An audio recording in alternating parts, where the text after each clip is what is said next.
नमस्कार दर्शक बंधु पीके प्रभाकर यूट्यूब चैनल तरफ मु आपण मानू स्वागत जनाऊँगी। आज मु आपण मान पई आउ एक नुआ वीडियो नहीं आसी।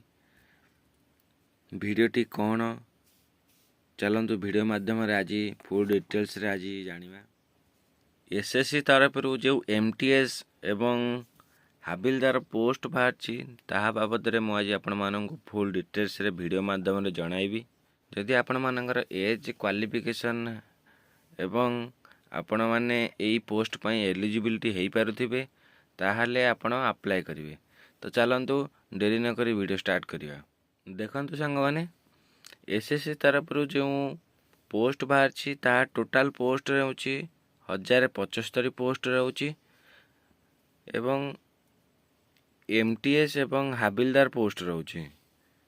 तो यह पाई आपणकर एज कौन रोची चलतु देखंतु सांग माने मु आपण मानक जो कही एसएससी रो एमटीएस एवं हाबिलदार पोस्ट रोची ताहार एज रोची 18 रु 25।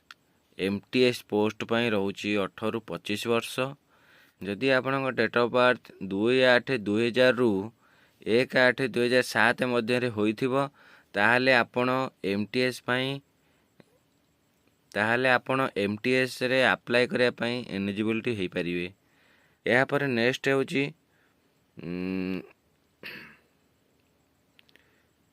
नेक्स्ट होची हाबिलदार। एमटीएस रो जो हाबिलदार पोस्ट रोची तार एज रोची 18 रु 27 वर्ष। जदि आपणकर डेट ऑफ बर्थ 2/8/1998 रु 1/8/2007 मध्य रे होइथिबो ताहले आपण एमटीएस हाबिलदार पई अप्लाई करि परिवे। एवं जदि आपण एससी एसटी होइथिबे ताले आपन को 5 वर्ष एज रिलैक्सेशन मिलिवो एवं ओबीसी पिला माननकु 3 वर्ष एज रिलैक्सेशन मिलिवो। ईडब्ल्यूएस पिला एवं पीडब्ल्यूबीडी पिला को 10 वर्ष एज रिलैक्सेशन मिलिवो। एक्स सर्विसमैन का पई 3 वर्ष एज रिलैक्सेशन मिलिवो। तो चलतु यह परे यार क्वालिफिकेशन कौन रोची ता देखिया। देखंतु सांग माने जदि आपण एमटीएस रे अप्लाई करे पई चाहुचंती तो आपणकर क्वालिफिकेशन रहइबो मैट्रिक पास। जदि आपण मैट्रिक पास करिथिबे ताहाले एही एमटीएस पोस्ट पई अप्लाई करि परिवे। तो चलंतु या पर हमें यार सिलेक्शन प्रोसेस माने मु आपन को प्रथम तो देखेबी आपनकर एग्जाम हबो। तो एग्जाम आपनकर दुईटी सेक्शन रे एग्जाम हबो। फर्स्ट सेक्शन रे रहइबो आपन को 40 मार्क रहइबो 45 मिनिट पई एवं सेकंड सेक्शन रे रहइबो 50 मार्क 45 मिनिट पई। या पर आपनकर फिजिकल टेस्ट हबो। मेल कैंडिडेट को पाई 1600 मीटर रोची 15 मिनिट एवं फीमेल कैंडिडेट में 1 किलोमीटर को रोची 20 मिनिट।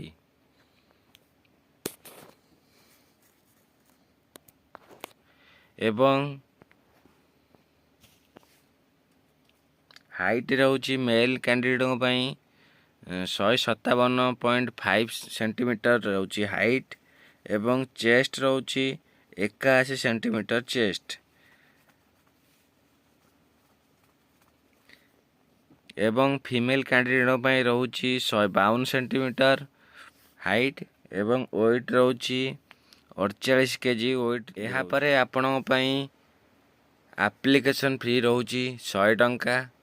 जदि आपण जनरल कास्ट होइथिबे ताले आपण को एप्लिकेशन फी पाई 100 टंका चालान कटिया पाई पड़िबो। जदि आपण एससी एसटी कास्ट एवं एक्स सर्विसमैन होइथिबे ताहले यह आपण पाई पूरा फ्री रहइबो।